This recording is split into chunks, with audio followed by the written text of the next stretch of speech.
Allan Coleman, you kept your season going for another week there. You just wore them down really in the end. Yeah, do you know what? We were 8-0 down, and they said at half-time, we weren't that bad. We were just not smart with ball, try to play from anywhere instead of getting to a point what we like, we're comfortable with, and we can ask questions. And we were trying to score with every time we got in a good position. And sometimes you have to build pressure and build momentum. I thought in second half, we went through a period of time where we were just happy finishing in good areas or on line. And it takes its toll as a team like this, because the fitness for me, you could see it, and we were just that extra yard for them. I mean, it's ironic really, you had so many sets on their line and you basically scored 2 long-range tries, which sealed it in the end. Yeah, I thought they defended brilliant today, to be honest. Their efforts were brilliant. I just spoke to Cresta then, and I just thought they were really, really good. One thing, I just couldn't get me... I'm getting some feedback. We were over the line 2 or 3 times, and there's some decisions you just think... I thought ref were brilliant today, by the way, but I don't know you can give me... I don't know, it might be me, James, but you give a sin bin and a penalty in a try-scoring act, so I just couldn't get my head around it. Well, it was hard for us to tell up there. What did he say kicked the ball out of his hands. Right. But for me, if you're in a scrap, it's a penalty try. But anyway, it is what it is. Edgy, scores 2 but bombs a couple. And not in a bad way, just last-ditch efforts. Fozzie's over twice. So do I think... it was justified, certainly, and I think we could have won with more, to be honest. But I was just really pleased with how we reacted to the second half, because we weren't happy with what we did, and we totally changed. And thought our energy, our quick play of the balls, we just rolled, and we found it quite easy mid yards. Are you pleased that they kept the composure? Because at 8-4, you spent a lot of time at their line, couldn't get the points. It would have been easy to sort of get frustrated, but you didn't seem to do that today. No, I think that helps when you get Gilly back in, just to look a bit more composed. I thought they went well both halves together. We've seen them too. We've seen him and Deck. We've not seen Deck and Gilly for a while, so we might revisit that. We don't know, but I just think there was a real composure about us. I think after once we spoke at our time and said, don't force it.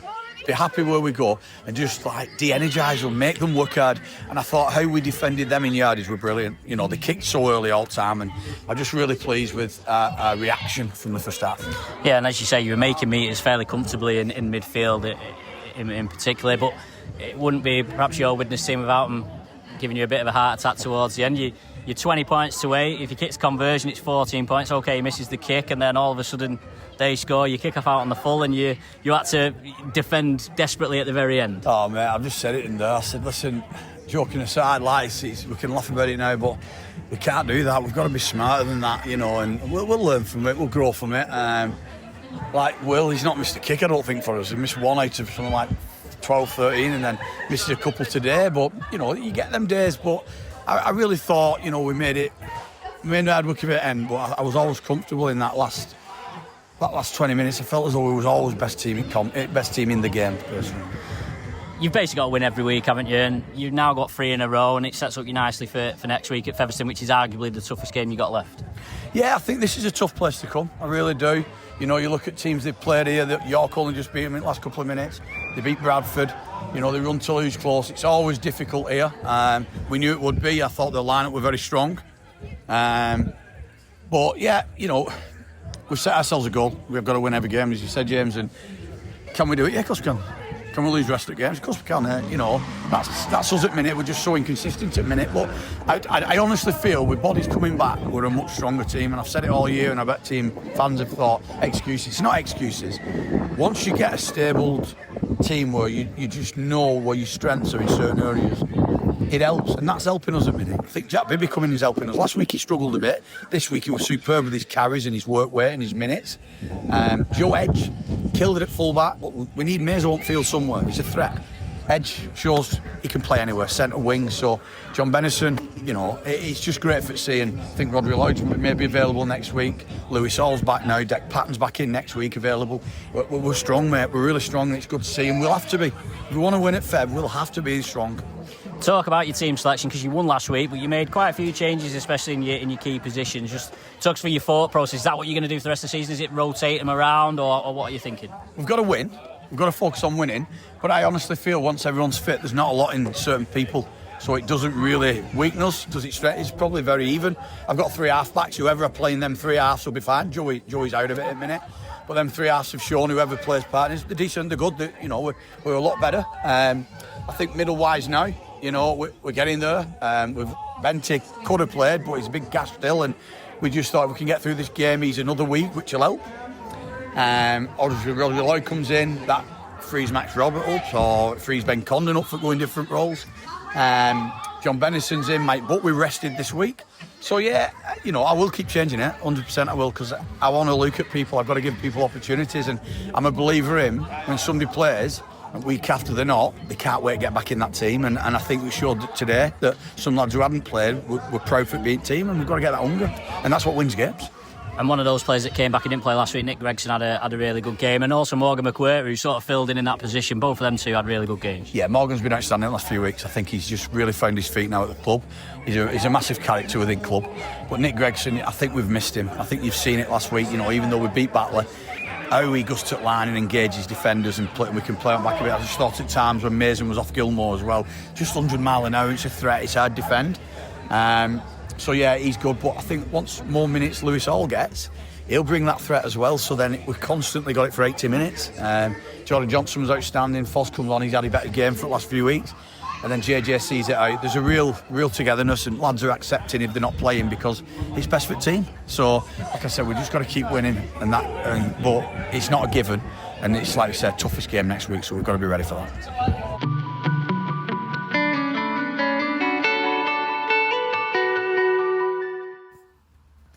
So welcome to Widnes Rugby Chat with myself, James Gordon, and Mike Parsons. We'll start with the usual, which is a look back at last week's game. And Mike, it was a must-win game for Widnes away at Barrow, and managed to get the job done in the end. Absolutely, and another one ticked off. Got to take it a week at a time, and obviously that's what Al and the team are doing. I thought the first half, it reminded me a little bit of the Sheffield game away from home, James, where we was finding ourselves in good ball areas, but we just couldn't quite break Barrow down. And after winning 2 games on the spin, and you know, Tom Gilmore coming back into the team, Nick Gregson coming back into the team, Joe Edge being moved from fullback, you was just wondering, wasn't you, whether changing that spine was the right thing to do, given that we've struggled for a bit of consistency. But second half, in fairness to the lads and obviously the coaching staff, they wasn't moved by it. And in the end, I think you have to say it was one of the most convincing performances we've seen all season in terms of the balance of the play. With Adam Lawton dropped the ball over the line, Bibby dropped the ball over the line but was awarded a penalty. How was that not a penalty try?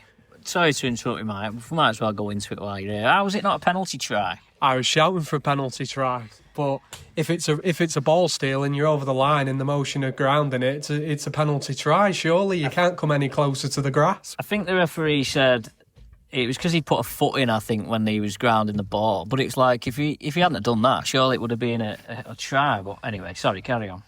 Me personally, I think it was a refereeing decision where he's kind of backing away from making a real tough decision. I think for me it's either a penalty try or it's a knock on. You've got to pick, and if you go for the knock on, you're upsetting Widnes, and then if you go for obviously the penalty try, it's obviously going to create talking points with Barrow. I think it was probably a decision the referees probably shied away from, that maybe a stronger referee might have made a more bold call. But going back to the missed chances, Adam Lawton dropped the ball over the line, Matty Fozzard, the Bibby incident, Joe Edge put a foot in touch when he shouldn't have, and that was a try bombed, and then he dropped one in the second half. So there's potentially 5 more tries there that Widnes genuinely could have had, and we've not said that too much this season in terms of ball in hand and how dominant we've been and how much problems we've created the opposition. But I think you've got to award Joe Edge the man of the match, haven't you, for 2 scintillating pieces of skill and effort, really. Well, Widnes had a lot of ball on the Barrow line, and it was ironic actually that probably the game-breaking try was the 2 long-range ones, really, that Widnes had so much pressure on Barrow's line, and that really tired Barrow out, to be fair. Maybe if you were being hypercritical, you'd say, well, maybe Widnes should have took the chances. But as you said, they had a few, and for whatever reason, it didn't happen. But I think generally it was a a decent display. And Allan Coleman sounds a lot more positive in his post match. He's talking about the fact that he's got more players to pick from. They've got more players in training, and he seems to have. Okay, it's early days. They've won 3 in a row. They've maybe starting to build this little bit of a, what's the right word? Almost like a bubble around them where it's like, right, we know we need to win every game, and we're going to do our best to do that over the course of the season. If Widnes win every game, they'll make the top 6. I have no doubts about that now. But let's look at the fixtures actually, because I think this run that Widnes have put together, the three wins, has breathed a bit of life into the season. We think there's 2 spots up for grabs in the playoffs, isn't there? Featherstone are on 24, Halifax are on 23, Doncaster on 22, Widnes now on 20 points, Barrow are on 19. It might be too much for them from where they are. So each team plays 24 games. So Widnes can potentially still get 28 points if they win all 4.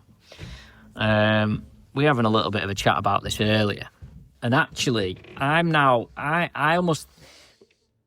you were almost thinking if Widnes lost against Barrow, it was all over. But I almost now am at the point where Featherstone away is the toughest game, but I almost feel like Widnes, they won't want to lose it, obviously, but I almost feel like Widnes could maybe get away with even losing at Featherstone now and still make the playoffs. Yeah, I think, obviously finishing above Halifax with Halifax not having a game this week, and obviously playing them, in a couple of weeks' time, we have it in our own hands to finish above them. The side who sticks out that you're relying on results elsewhere is Doncaster, but we was looking at their running, wasn't we, James? Was it? They've got to play Barrow, Halifax, York, and Oldham. I think the 2 points above us with a better goal difference. Now, you're looking at them games and Doncaster. Doncaster are the team, that have got it realistically in their hands.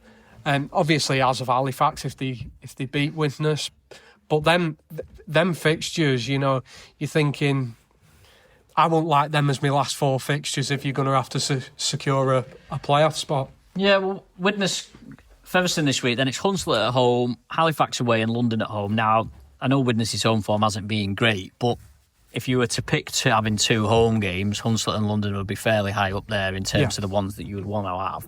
Halifax away, having Halifax away is a tough one, but at the same time, it's one of your direct rivals. So if you're going to make the 6, beating them is key. So I looked at it. I looked at it a little bit. So Widnes got 20 points. So if Widnes was to win all 4 games, they'd end up with 28. Now, I think that almost certainly gets you in. If they finish with 26, you've then got to try and find a way of 2 teams being able to get 26 or more. So Featherstone would probably be, if Featherstone beat Widnes, clearly, they're already on 26, so they're beyond that. Featherstone have got Widnes at home, Sheffield away, Oldham at home, and Bradford away. So, Featherstone have got Sheffield away, you'd fancy them to win that one, but Oldham at home, Bradford away is a tough final too. Halifax play Barrow away and Doncaster away, either side of playing Widnes at home, which everyone's playing. It's one of them. If Halifax win both of them games, it's almost, it's a bit of a round-robin competition, isn't it, really? You almost feel like Widnes are probably looking at some of these thinking, well, actually, probably be better for Widnes if... So, like Barrow, I think, played Doncaster this week. It'd actually probably be better for Widnes if Barrow beat Doncaster, but then you're almost like, if that's happening, then you need Halifax to beat Doncaster. There's a few little things like that going on. Halifax have 23. So they play Barrow, Widnes and Doncaster. So for Widnes to reach 26, we feel like Widnes will have to beat Halifax, which then means that Halifax would have to beat both Barrow and Doncaster to get more than 26 points. Doncaster on 22. They play Barrow at home, Oldham away, York at home, and Halifax at home. 3 home games out of 4, which is important for them. But they'd have to win 2 of them 4 to get to 26. And, like I say, and that's where this Barrow, I think Barrow playing Doncaster this week, actually, the best result, that might blow it open for Widnes. I think if Barrow beat Doncaster this week, that makes it easier for Widnes to get in. If Barrow beat Doncaster this week, I say that could almost derail Doncaster. You know, I can't see them beating York. I really don't. I think York are a well-oiled machine now, and they're at the top in their own right. Oldham, they've just been boosted, haven't we? Jack Ormondroyd, Ryan Briley. Again, they're going to be wanting to go into that playoff series with momentum. They've got a Super League bid that they're optimistic about. So they're going to, I see that game being the one where maybe Doncaster are going to have to get a result. They will see it happening, very difficult. So if they actually lost to Barrow as well, that could derail them, because they could almost go into that last game against Halifax then. Having lost 5 in a row. Needing to win. And maybe at that point, all but over for them. So it's really compelling. I'm tossing and turning with it. I really am. And the other added piece for me as well is I'm actually confident of Widnes going up to Featherstone and actually doing a number on them for the first time in God knows how long at Post Office Road. I mean, that's a big call, Mike. Widnes have got a horrendous record at Featherstone. I can't remember the last time. I'm going to have a quick look, actually, while we're on. For the rest of the championship, though, if Widnes was to then go and do that, and you're supporting another club and looking at all these possible scenarios that we're looking at, it certainly puts the cat amongst the pigeons, doesn't it? If Widnes managed to pull it off this week, I think 3 or 4 weeks ago, if we were having this conversation 3 or 4 weeks ago, you probably wouldn't have even contemplated Widnes beating Featherstone there. But because Widnes have now put this little bit of a run together, Widnes haven't beat Featherstone anywhere since June 2019. So Featherstone have won, is that 10? 9 in a row against Widnes. In fact, the last time Widnes won at Featherstone was 2011. I'm sure that was one where there was a Thackeray interception try off the top of my head. I'm sure that was that game. It might be in the year before. No, actually, I think it was. It was at the start of 2011. And Widnes won 22-16. Widnes were winning 18-0 at half-time, and Featherstone were coming back, and then Thackeray got an interception try to see. Was that even an early Northern Rail Cup game? Yeah, I think it was a Northern Rail Cup group game. That was the last time Widnes won at Featherstone, so that's 14 years ago. Now, it's a bit skewed. 14 years sounds a long time, but Widnes have only played there 4 times since, or 5 times since. And Featherstone have been good since they had a slow start to the season. But if you look at their run of games, they've won that's 5. They've won 5 out of the last 6. They've won 7 of the last 9. They've been decent, haven't they, Featherstone? In amongst that time period as well, obviously, we were living through a time where Featherstone was throwing ridiculous amounts of money around to players like Joey Lalia as well, wasn't we? Which, again, kind of probably skews the statistics. Going into this game and probably the last 12 months, Widnes and Featherstone, it's probably more of an even keel, isn't it, in terms of where the clubs are at off the field. It's certainly interesting. Like I say, I still think that, clearly Widnes' chances are much greater if they win against Featherstone, but I still think that Widnes has still got an outside chance. I think 26 points. I think Doncaster will be looking at their run of 4 thinking, if we can beat Barrow and Halifax, I think we'll be in the playoffs. I think that's what Doncaster will be thinking. And I think they'd be right to think that, to be fair. And that would put them on 26 points. And ultimately, Widnes can only get more than 26 if they win every game, or or if they win 3 and draw 1. But yeah, I think there'll be some twists and turns. And this time next week we'll probably have a conversation. It'll be a bit more. You'll probably be able to map it out a little bit more clearer after this week, depending on what happens with Doncaster and Barrow. Barrow have still technically got a chance, but because they've only got the 3 games left, the most points they can get is 25. But it's not enough, is it? And really? Halifax have already got 23, and it's like, well, and their points difference isn't great either. But ultimately, if Barrow have they still play Doncaster away and Halifax at home. You almost want them to stay interested. Yeah. Do you know what I mean? you want to, if they beat Doncaster this week, then it keeps them interested to beat Halifax the following week, which benefits everyone. So I think it's going to be an interesting one. You mentioned Oldham's push for Super League earlier, and this week they have announced the application process for Super League 2026. If you've been living under a rock, they're increasing the number of teams in Super League from 12 to 14, and the 12 are going to be picked from the IMG grading criteria, and then the further 2 is also going to be picked from the IMG criteria, but there's going to be a couple more. There's going to be an additional criteria applied to them clubs, which is largely to do with finance and sustainability. So, because there's murmurings about not having the central funding, etc., it's basically to prevent a team coming up who then can't afford to compete in the league. We don't really know. It says in the statement this week, it said about detailed financial performance and sustainability forecasts for the next 3 seasons. Clubs have got to register their intent to apply by next Tuesday. The formal application has to be in by Friday, September the 12th, and then the decision will be announced on Thursday, October the 16th. We've discussed the prospects of Widnes in Super League over the past couple of podcasts, Mike. I'm still very much on the... I don't think there's much chance of Widnes being in Super League next season. And I'm sorry if that makes me a negative person, but I'm fairly cynical. I'm fairly sure I know who's going to be in. But where do you think we're at with it? As a club, I think it's too early. I think I've said that before. We're certainly out of the runners and riders. You're probably the outsider, probably out the clubs that are going to register interest, probably the least likely to get the slot. For me, I think it should be what I think should happen. Bradford should be in there.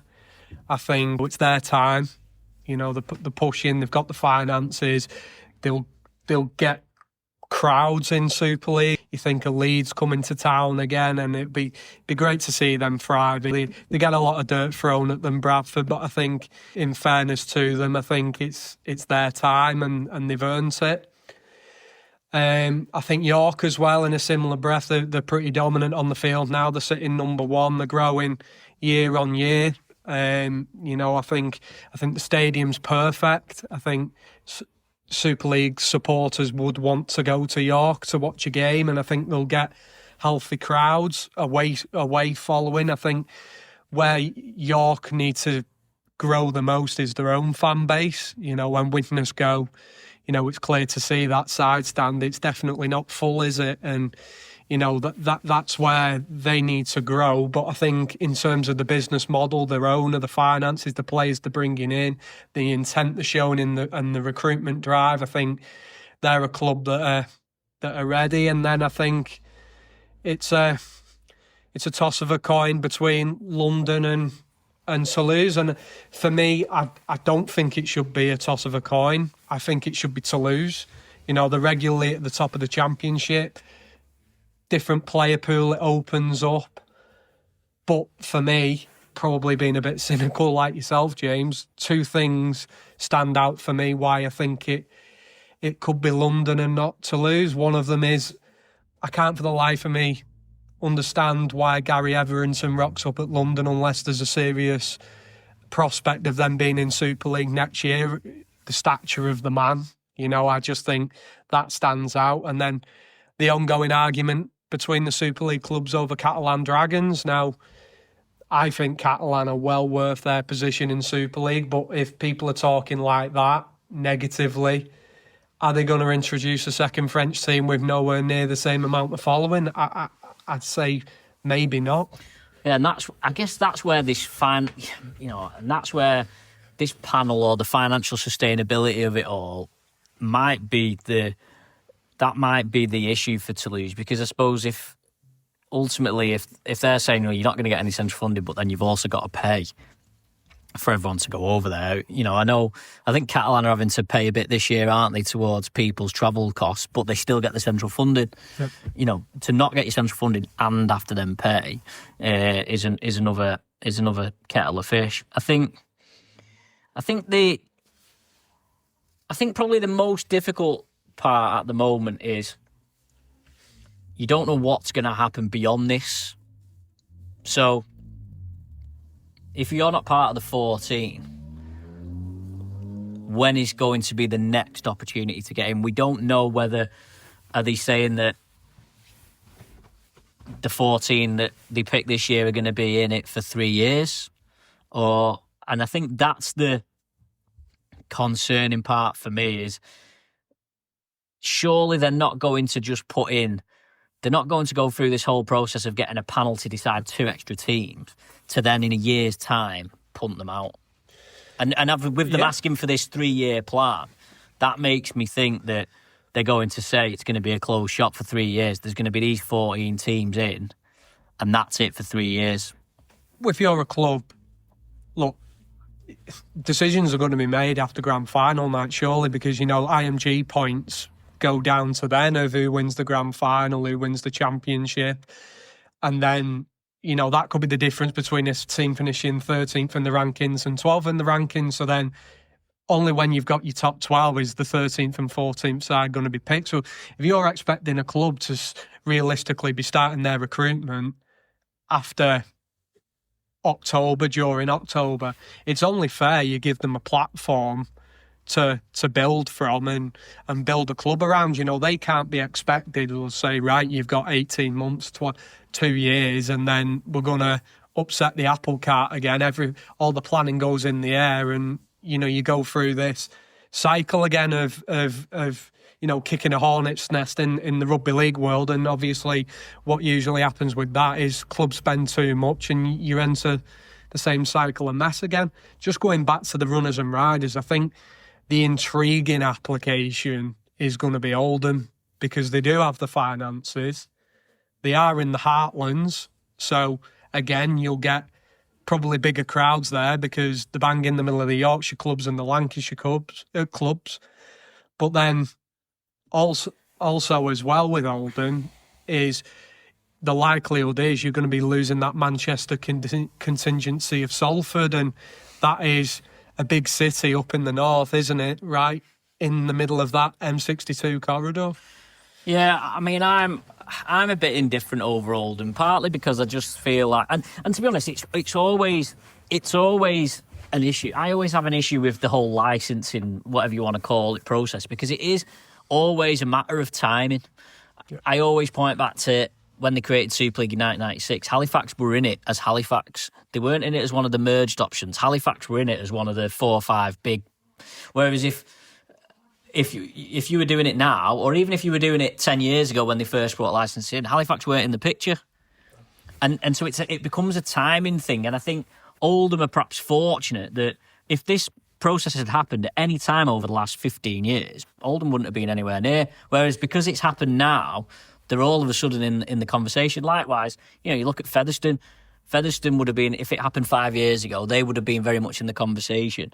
And that's where I'm always a bit sceptical about it, because even Newcastle is a good example. If this had happened 3, 4, 5 years ago when Newcastle were full time and had the money man behind the scenes there, they would have been a contender. Featherstone have cut only 2 years ago. Yeah, and that's where I have issues with it, where it's like, well, if you're just fortunate enough to have someone putting the right amount of money in, making the right amount of noise at a set point in time, because then it becomes, well, it's not about all of these made-up things that they decide. It's clearly not about that then, is it? It's about just whose face fits at the right time. And I think, that's why I think York and Toulouse should get the spot, because year on year they've consistently been building for 5-6 years, whereas some of the Featherstone, obviously Newcastle we spoke about, London, even throw them in there, Oldham, these clubs, they've had massive highs, but they've had real big lows as well. I have sympathy with London because I feel like they got shafted last season. They went up in Super League. They were basically given no chance of staying up, and again, if we were having this conversation this time last year and London is still in the 12th, you're not kicking London out, are you? No. You know, I made that point to someone. That's a fair point, and nobody actually sees it that way. Yeah, you see it this way, don't they? This side of this season. And I, to be fair, I can't remember who I was having a conversation with, and I made the point about Widnes. When Widnes were in Super League, no one was talking about kicking Widnes out.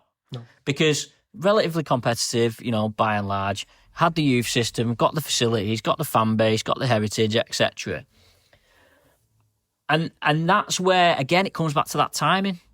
If it's the right, if your face just happens to be on the right side of the picture when on this arbitrary date that a decision's made, then you're in, and it's like, well, but hand on heart, are they really the best 12 teams in or 14 teams in? Yeah, they might be the right teams this year, but in 5 years you're going to have the same problem because they're not going to be the right teams. But that's why it's not about that. It's about sport. You know, it's about as much as you have all this business stuff's got to be right, the bottom line is that league position is determined by what happens on the pitch. And I think that's where I always have concerns with it. Yeah, and that's rugby league, unfortunately, isn't it? Every 4, 5, 6 years, you know, we have these conversations, whether it's a league restructure in the Championship, whether it's a playoff restructure, or whether it's in Super League. And I think it's going to be really interesting who them, you know, selected teams are going to be. And I think, again, another question mark over London for me is, well, they've been going since the 70s, since they was originally called Fulham. They've played in Fulham. They've played in Brentford. They're at Wimbledon now. They've played at Twickenham. We still don't know where London actually belongs in London, never mind in the Super League. And I think there's a lot of... I always feel like there's a lot of hypothetical stuff that people throw around when it's like, oh, well, we need a team here and we need a team there because sponsors will do this and sponsors will do that and TV will pay more.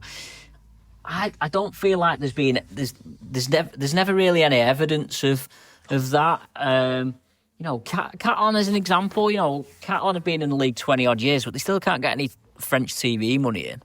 And while you can say that you can't really blame that on Catalan, and you know, depending on what side of the argument you're on, depends on what your thought process is. But I'm sure that the argument to have, I'll see people all say, oh, well, if they kick out the French teams, it's going to lose this and lose that. It's not going to be as much potential. Well, why not? Because it's not got any more money coming into it because the French teams are there. And that's what I mean. I think sometimes everyone gets, and it's a culture that's being created, I think, by the RFL. They want the whole licensing thing is about, we want perfect teams in perfect locations, playing in perfect stadiums, you know, with perfect academy systems. It's just, it never quite works like that. And I think, like you said, going back to what you're saying about London, it's all right saying having London Inns going to open up the league, but where's the evidence of that you're going to get? Likewise, where's the evidence that if you had Widnes in or whoever, that you wouldn't get more sponsors, or you would? You know, people always say, I mean, I know Derek Beaumont's been quite vocal about it. You know, Betfred can't even advertise in France. Sky don't sell any dishes in France, so they're effectively getting 1/12 less value from them. Like I say, I'm not terribly anti French teams per se, but you know, like mentioning Derek Beaumont, Lee's a good example. 10 years ago, Lee wouldn't ever have a conversation really. You would never think about putting Lee in the top 12 teams, but because they earned it on the pitch and Derek's invested, and now you wouldn't think twice about him being in there. Hull KR, another example. If we didn't have promotion relegation, Hull KR would never have played in Super League because Hull KR got promoted. They beat Widnes in the grand final, obviously.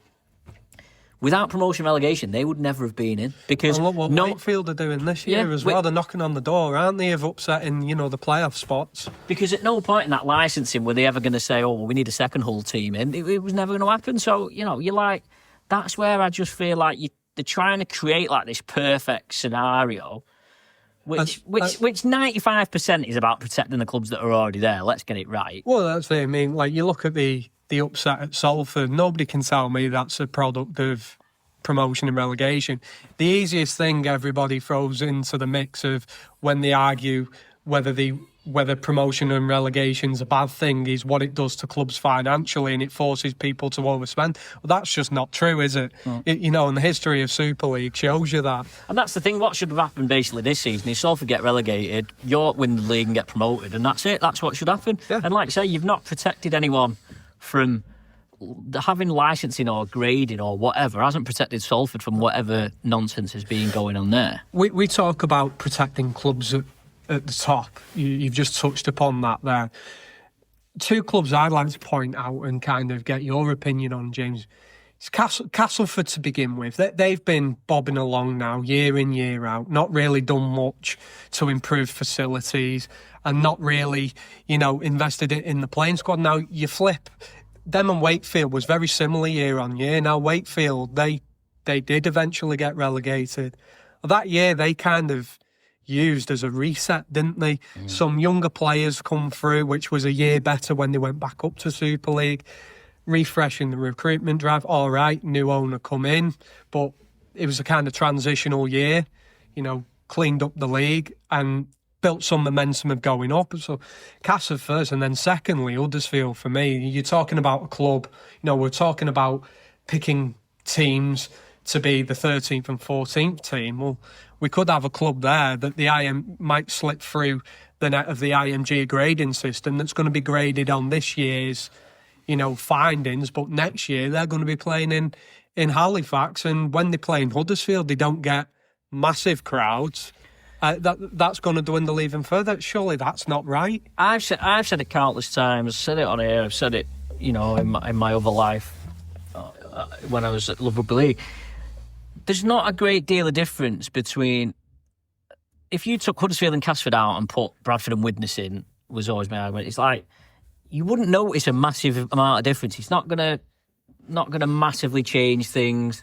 You're not gonna. They'd be just as competitive, if not more. I mean, the fan number would stay the same, your sponsors would be the same, Sky's be the same. But that, again, is another argument. So why should them two clubs be protected and not have the other two clubs in? And, yeah, I think the other difficult part for it, though, now is without the promotion relegation in place, if Castleford were to get punted, it then becomes, you're almost like, not killing them off as such, but at least if you get relegated, you can bounce back. Yeah. Whereas now, if you get relegated, you're like, well, we don't even know what's going to happen next year now. We don't know what teams we're going to be playing. Yeah, and that's the thing. If you turn around to Castleford and Huddersfield now and say, right, see you lads, you're out of Super League, they enter this massive unknown overnight, by the way, where if they get told on October 16th, right, you're out, all of a sudden, whereas relegation you can see coming. Yeah, okay, it's not ideal, but you can see it coming. Yeah. Right? But then also, that if the worst does happen and we do get relegated, that you're like, right, next year we'll have a go. We might have recruited players and we might decide, we're going to stay full-time and give it a crack next year and go back up. Whereas with this format, they've got no idea. Someone might ring up Castleford on October 16th and say, sorry lads, you've not made the top 14. And all of a sudden, they've got 25 players they've signed for this season. They've got the coach there. And they're like, well, what do we do now? The Superman team I'm active was no promotion now for 3 years. And then where'd you go from there? And I just don't see how that situation is any better than the promotion relegation situation that we had in place before. Well, it's actually worse because nobody's going to know until past grand final night, are they? Well, that's what I mean. So it's actually going to be about 3-4 weeks later than what promotion and relegation to the finish point would be. I still feel like the biggest problem is and I think the problem, I think we spend so much time. The reality is that Saints, Wigan, Leeds, etc. will always be the big boys. They'll always be in the top table. And that's fine. I have no. Some people might not agree with me, but I have no problems with that. All that we've done over the last 20 years is argue about what mechanism we're going to decide to swap Castleford and Widnes round, for example, and that's where it's stupid. That's where it's like we're wasting all this time squabbling about who these bottom 4 or 5 Super League clubs are going to be, when what the focus should be, it should be in turning from, well, we've got 12 full-time Super League clubs. How do we get to a point where we've got 18 full-time Super League clubs? And ultimately, that's when you talk about all these measurements and what we're measuring people against. But ultimately, if everybody who wants to do it sits in a room together, that's what we want. Yeah, together we want to get to 18. But like you say, you're kind of just chopping and changing, aren't you? Really? And I still would love there to be an element of promotion and relegation. I'd love to see what it'd be like if you had 14 and 2 up, 2 down. You know what I mean? And be like, right, well, we have 14 teams. It's the bottom 2 get relegated if the top 2 want to come up. And see if you can have, well, if you've got 14 full-time teams in the top flight and then you've got another 3 or 4 in the Championship, great. And then if another 1 or 2 teams want to go full-time in the Championship to compete, great. Some people say the player pool's not there, and it's like, well, the player pool's not going to be there if there's only 12 full-time clubs. Because if you create... less academies with that, by the way. If you've got 14 full-time clubs, all of a sudden there's 2 more clubs for people to play for. And yeah, I think it's frustrating.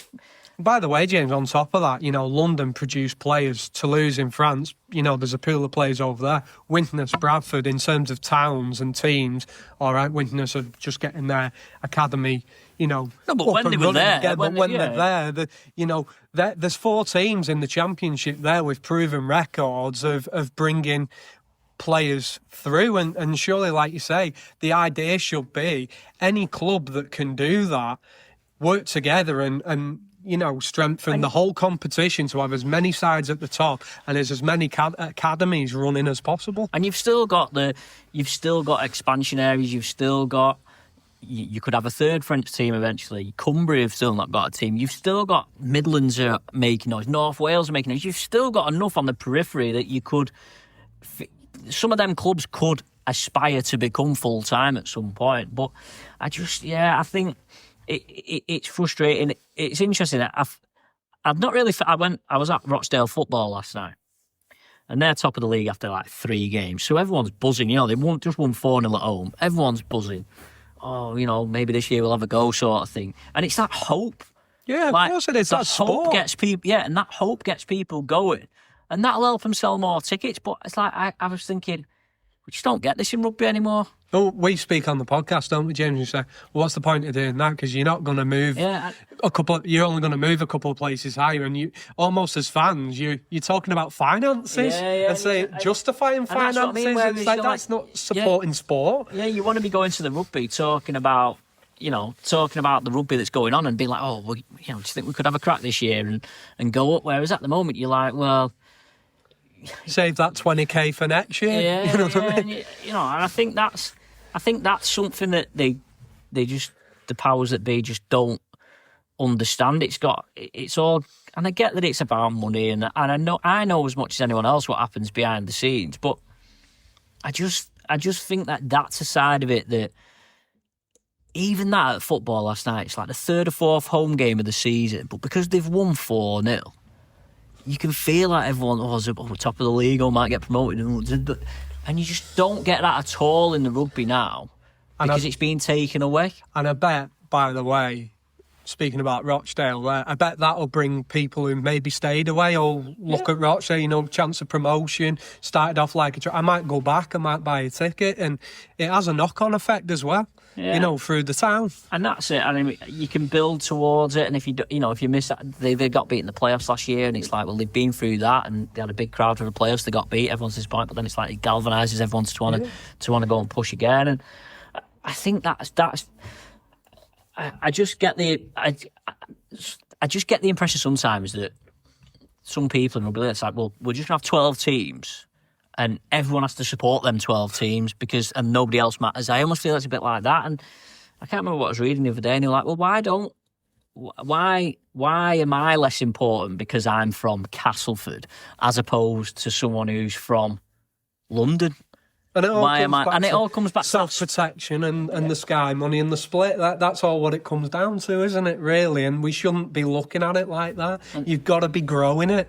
And to grow your money and to grow your TV deal, surely the idea is getting as many teams in from as many different places as possible. Yeah, it's got to be sustainable. But then at the same time, all of these owners are basically saying it's not sustainable anyway. So it's like, well, you might as well have at least more people on the party. I mean, people sometimes say they don't want to be relegated, but it's like a Leeds, Saints, Wigan, Warwick, are they all really? They're not motivated by the fear of relegation. They're not sat in these meetings thinking we need the structure to be this because we're worried about relegation. I just don't see that whatsoever. So I don't know how they come up with it, but I think where I'm concerned with our Widnes hat on is if Widnes don't get in, are they, like I said before, are we now staring at there's going to be 3, like when we had licensing in the past, is there going to be 3 years now where you can't go up? And I'd like there to be a world where, look, I think Widnes are going to miss out. That's just my opinion. So Widnes miss out. Whoever goes up, goes up. I think they should have 2 years minimum, 3 years where cut the promotion and relegate. They've got to let the team settle into the top division without the risk of relegation. But then, during that 3 years, everybody, and by the way, people should be known 2 years in advance what's going to happen, so people can prepare and know what's coming. After 2-3 years, reopen it and start one up, one down. But where do you think towards that? But where do you think it leaves Widnes? So, like, do you feel like if they turn around and say, right, these 14 are going to be the 14 for 3 years, Widnes don't make it. What do you think the next 3 years looks like for Widnes? Because do you feel like the fan, because I think that's what I struggle with. Some Championship fans, I know some fans of other clubs listen to us, and I'd be interested in their perspective. Like when Widnes went up, there was 3 years protected. So all them teams in the Championship, Featherstone, Sheffield, Halifax, whatever, they knew they couldn't go up. Yeah. So, and I suppose Widnes experienced it in when Salford and the Celtic Crusaders got in, where it doesn't feel like you're playing for anything because you can't get promoted. Do you feel like Widnes could survive being in that context? The crowds have sort of gone up a bit this year, bizarrely, but I don't know whether it's to do with the way that they work it out. But do you feel like if that door is properly cast iron shut, that Widnes could still maintain the interest that they have now? I think for me, look, if I was the board, the chairman, in that scenario, if that's how it panned out, where, say, in 3 years' time, promotion and relegation will be back open and everyone's moving towards that. First of all, Widnes are not the best team in the division that we're in, and we're halfway. Speaking of it now, highest we can finish is probably 6th. So for 3 years, grow everything, and you're working towards a campaign where it's going to eventually reopen, and you've got them 2-3 seasons to, build relationships in the town, build your finances, get people involved, win more on the field than what we have won, and build upwards for when that season comes. For when promotion and relegations reopened, you're in the best possible place on and off the field to go make it a real push. And just as much as them clubs who have gone up and have built towards that have been sustainable in Super League, Widnes have also have been, the best they can in the division below, and you're ready to go into battle. But do you think people get behind that? I mean, I know we can take a look at it because we're fans or we're involved or whatever, so we know what's going on. But for some of those things that you've talked about to happen, for Widnes to get more people interested and to get more sponsors on board and to drive forward, they need to get people who aren't currently interested or aren't currently invested to get interested and invested. And while it's easy for us, well, easy-ish for us to understand that, right, this is a 3-year plan, whatever, is that enough to get people who aren't interested, as opposed to, as I say about the Rochdale thing, if you're top of the league and everyone sees it, everyone's like, oh, I want a piece of this. And that's what concerns me, is it's like, it's all right for us that are inside it to be like, well, this is what Widnes need to do. But ultimately, for them to do it, they're going to need Joe Public off the street who doesn't go a game to start going the games. But is it a compelling enough sell to that person to say, come on, come and support Widnes playing in the second division against Team X, Y and Z? Because maybe in 3 years' time, we might be able to go in the Super League and play against St Helens, who, by the way, is only 10 minutes up the road. You can go and watch them now instead if you want. Look, being literal earlier on in that process, it'd be a very difficult sell, of course it would, but at the same time, supporters consistently moan in this sport, whether you're in Super League or whether you're not, the lack of clarity, not knowing what's going on. At least there'd be a plan and there'd be something for people to understand.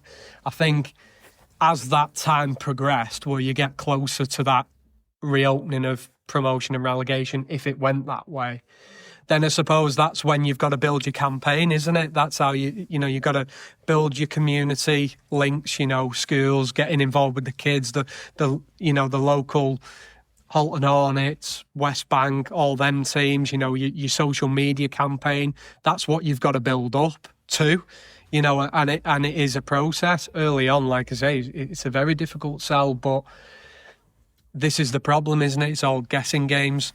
But, going back to reality, that's a hypothetical. It's a hypothetical take on things, and me and you sat here don't have a Scooby-Doo what it's going to look like, and that's two people who follow the sport very closely. Speaking of guessing games, that ties us in quite nicely to our championship predictions. And Mike got a full house last week because I backed Doncaster and they let me down. So you've opened up a 2-point lead over me now. 88-86, I think it is. By the way, if you've got an opinion on anything that we've talked about in today's episode, please do comment on the Facebook page, Widnes Rugby League fans, or leave a comment on wherever you listen to the podcast. This week's games, Friday night, York must be in France for a long weekend, Mike, because Toulouse versus York's on Friday this week. It's a good fixture, isn't it? Certainly in France. Obviously, York sat at the top, sitting pretty, swaggering about in terms of their hopes for the Super League. But, yeah, put them in France. Toulouse have, would you say, turned the corner a little bit? They put Sheffield to the sword, didn't they, this week? Look, I've got to go with York. I said the best team in the competition, and I've got to back them to go over there and do a number on Toulouse. They've won 16 in a row now, York. It's some feat, that, isn't it? I mean, it's got to come to an end at some point, but then at the same time, 16 wins, it's very difficult to argue against, isn't it? Yeah, Toulouse have won every game at home since they lost to Widnes on the opening day. Some sort of record's going to fall, isn't it? Yeah, they narrowly beat Featherstone last month at home. I'm going to take a prediction league gamble, Mike. I'm going to go with Toulouse. I'm going to have to start making some bold calls here if I'm going to recoup this. I tell you what, though, fair play to York, how they've built season on season. To say away in Toulouse, you're taking a prediction league gamble. That's credit to them, isn't it? To be fair. Yeah, I mean, and as you say, it might be a Super League fixture next season. Toulouse versus York. Sheffield versus Bradford, bit of turmoil at Sheffield. Mark Aston's basically cut all ties now, hasn't he, with Sheffield, which is a massive shame. Yeah, I think, I mean this with the most respect, but I think Sheffield, it's been a complete mess this year, and it's almost been a season that's not been a season for the turmoil. So, yeah, I like I say, I can't back Sheffield for that one. I can't. Yeah, I'll go with Bradford as well. Saturday night then, it's Featherstone Widnes, 6 o'clock kick-off. It's only a tenner, isn't it, Mike? I think to get in. Yeah, bargain. If you're not busy, which means you can get 2.5 tickets for that match for the same price as watching a Widnes match, so at home match. I don't know what the occasion is for the offer, but I think fair play to Featherstone for that. Absolutely. I know a couple of the coaches are full, so it should be a good following from Widnes as well. Nice change to have it on a Saturday as well, like now and again. Freeing up a Sunday. But I think I give me game away a little bit earlier for this one. I am confident. I think Ryan Hampshire's going to miss the game because of a broken hand. Jimmy Beckett's a doubt. Will Jubb's a doubt. Although them two, the latter players, have been named in the 21. But I've got to be honest, the last time I had a gut instinct like this, it was when I predicted Widnes to beat Toulouse at home, and they did. So I'm gonna go for a away Widnes win. I think I'm going to back Featherstone just based on Featherstone's recent hoodoo over Widnes, to be honest. I mean, 9 straight wins is fairly ominous. It's a hell of a record, and I think Featherstone have been. But I still stand by that. I still think Widnes can still make, even if they lose this week. I still think Widnes could make the playoffs.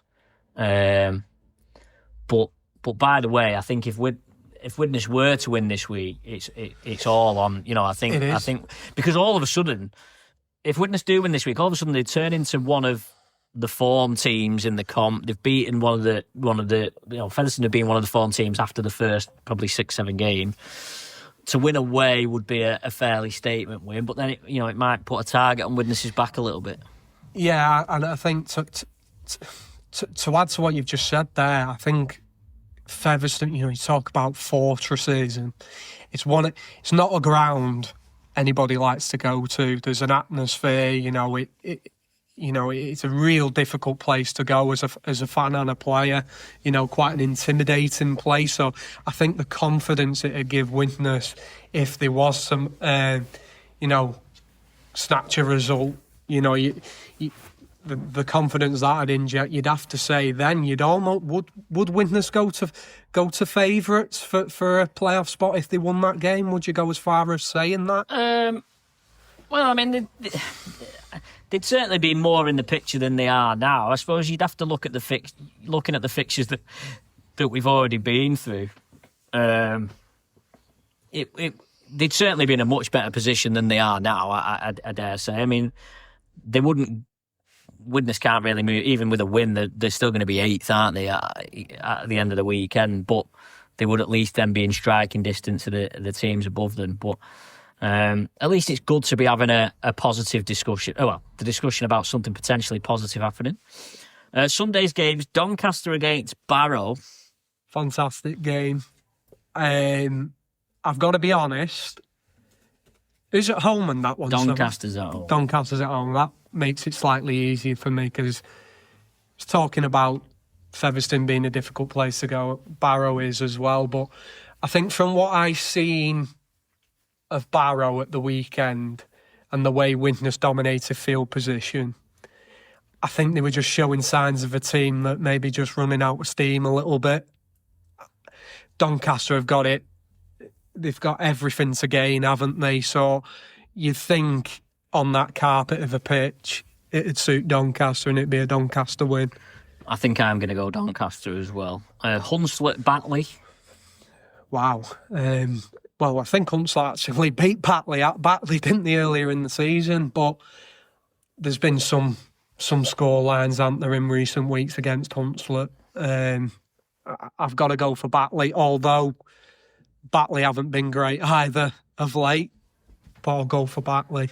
Yeah, Hunslet have lost 10 in a row. I think I can't see a John Kay team getting beat by them.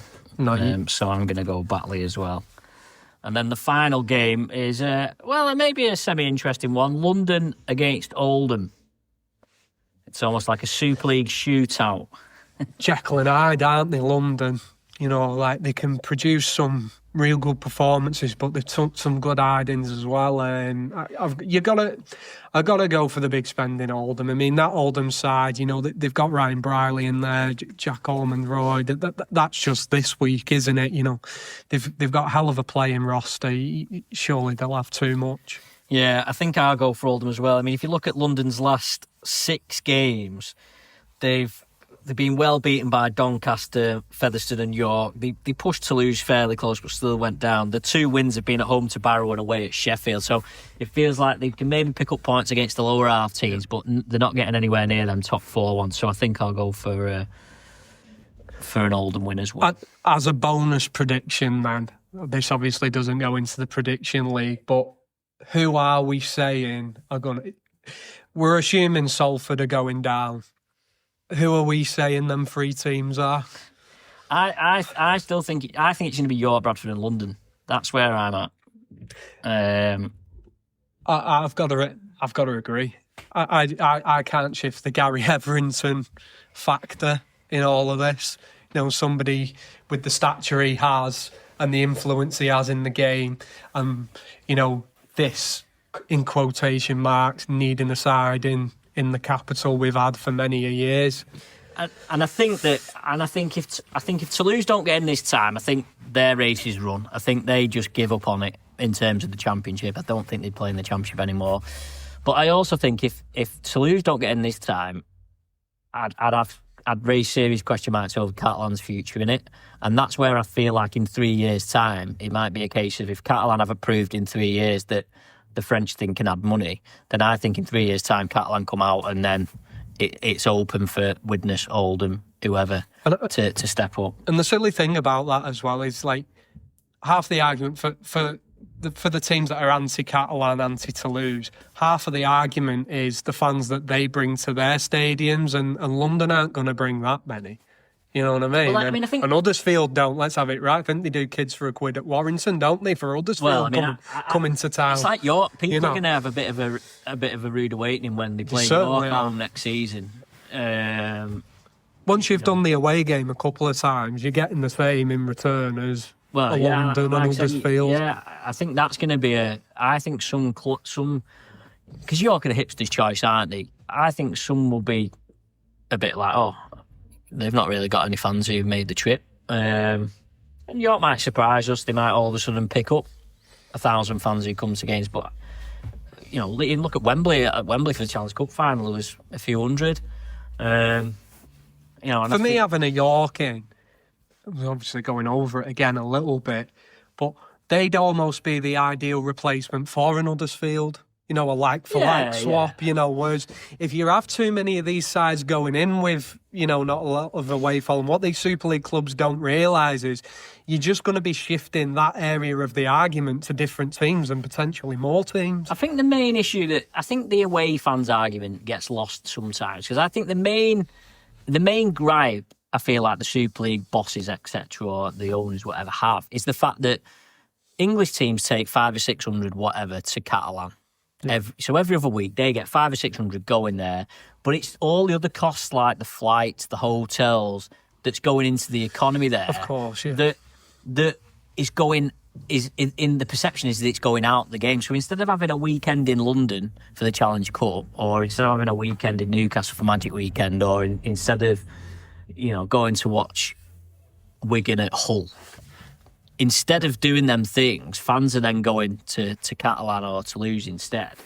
And I think that's the thing that gets lost with this whole away fans argument, because I don't think it's necessarily the issue isn't that Catalan don't bring anyone. It's the fact that all that money is being spent on Catalan that I think if you put it side by side, it's actually... I'm sure someone could probably demonstrate that it's contributed to the Challenge Cup. Less people spending it on the Challenge Cup final. Yeah. But like I say, I'm not necessarily anti. I'm not anti having the French teams in, but I think I can see that sort of argument. I have had a fan message actually, Mike, and you might know a bit more about this than me. He's had a question saying, remember when the club used to do competitions every month where you won a signed top? or you want to sign on top of something. It seems to have stopped this season. Things like getting the wallpaper screensavers and for your phones. I think the point this person was making, the point that fans just seem to have been left hanging a bit this season. There's not much for them to get engaged with. Yeah, I know Vips do similar prizes, don't they, per month? But look, at time of recording, I'm going to the club after this podcast, James, to speak to Stuart Murphy, so I can most definitely put that forward and see if we can come up with some initiatives to engage fans in more competitions like that. It's certainly not a bad shout. It's not something personally I participate in, so I've probably, it's probably slipped under my radar, but I think anything that can engage supporters and, obviously go towards, raising money even on match days is certainly a win. So that can definitely get put forward without a shadow of a doubt. Yeah, so if you've got any other questions that you want to raise, do drop us a message on the Widnes Rugby League fans Facebook page or on Twitter. You can find me and Mike on there. Thanks as always for your company, Mike, and thanks everyone for listening. Hope you enjoy the trip to Featherstone on Saturday, and we'll see you next week.